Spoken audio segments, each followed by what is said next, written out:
सभी मित्रों को गुड मॉर्निंग, नमस्कार, आदाब, प्रणाम, सत श्री अकाल। इस समय मैं अपने स्कूल के ऑफिस में बैठा हुआ हूँ और मित्रों आज मैं दूसरा भी ब्लॉग बनाने जा रहा हूँ। ये ब्लॉग मेरे स्कूल से संबंधित है। आप देख सकते हैं कि मैं अपने स्कूल के ऑफिस में बैठा हुआ हूँ। ये आप ऑफिस का नज़ारा देख सकते हैं। ये सुबह के 9 बज रहे हैं और इस समय जो होता है वो मॉर्निंग असेंबली का होता है। तो डायरेक्ट हम आपको दिखाना चाहते हैं कि Access academy English medium school में मॉर्निंग असेंबली किस प्रकार होती है। तो आइए चलते हैं।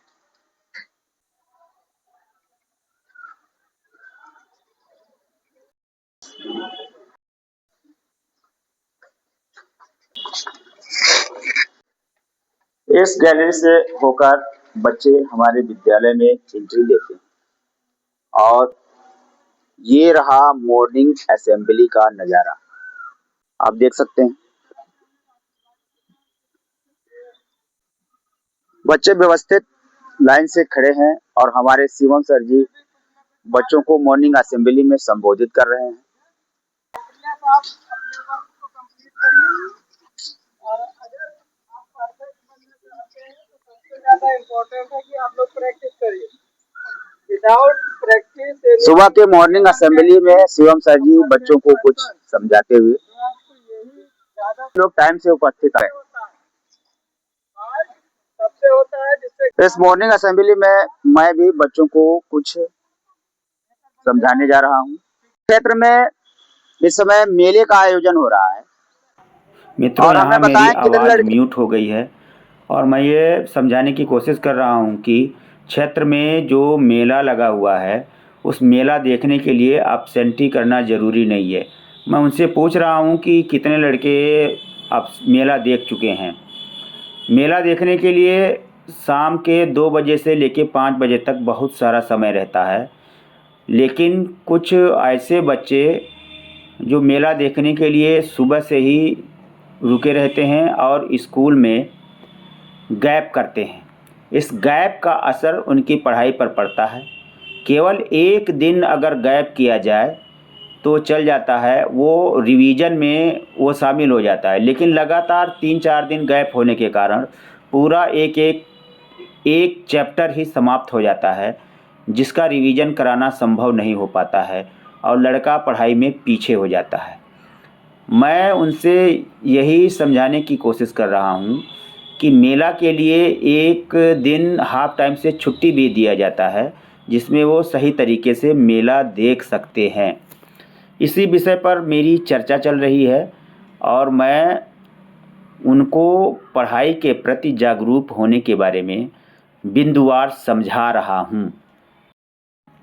इस मॉर्निंग असेंबली में मैं बच्चों से ये जानने की कोशिश कर रहा हूँ कि वे प्रतिदिन शाम को अपने घर पे 7 बजे से 9 बजे तक पढ़ने के लिए बैठते हैं कि नहीं बैठते हैं। इसमें से बहुत सारे लड़कों ने अपने हैंड अप किए और बताया कि मैं लगातार पढ़ता हूँ। लड़कियों ने भी अपना हाथ उठाकर बताया कि मैं लगातार घर पे पढ़ाई कर रही हूँ। फिर मैं छोटे बच्चों से पूछा कि पढ़ाई कर रहे हो कि नहीं, तो वो बड़ा शानदार जवाब दिया और इससे सभी लड़के बहुत खुश हो गए। उसने डिटेल से बताया, मैंने उसको शाबाशी भी दी। फिर दूसरे लड़के से मैंने पूछा कि तुम घर पे पढ़ाई करते हो कि नहीं पढ़ते हो और क्या पढ़ते हो। उस लड़के ने भी शानदार जवाब दिया और मैंने उसको भी शाबाशी दिया। बच्चों को शाबाशी देते रहना चाहिए, क्योंकि शाबाशी से उनका मनोबल बढ़ता है और वे उत्साहित होकर अपने काम में लग जाते हैं। इस प्रकार मैंने जायज़ा लिया कि किस प्रकार से मैं पढ़ाई करता हूँ। मैंने पढ़ाई में मन लगाने के लिए बहुत सारे टिप्स दिए। मैंने उनको बताया कि जब पढ़ने में मज़ा आने लगता है तो पढ़ाई से हम विमुख नहीं होते हैं और पढ़ाई में केवल लिखना ही काफ़ी नहीं है, कुछ लड़के क्या करते हैं कि होमवर्क ले जाकर केवल लिख करके ये दिखाते हैं कि हमने पढ़ लिया। केवल लिखने से काम नहीं होगा, किसी चीज़ को सीखना पड़ेगा, कॉन्सेप्ट सीखना पड़ेगा, नए नए चीज़ों की प्रैक्टिस करनी पड़ेगी। सीखना, पढ़ना, लिखना, याद करना, ये सब पढ़ाई के अंग हैं। अगर कोई विद्यार्थी यह कार्य करता है तो समझ लो वो सुचारू रूप से पढ़ रहा है।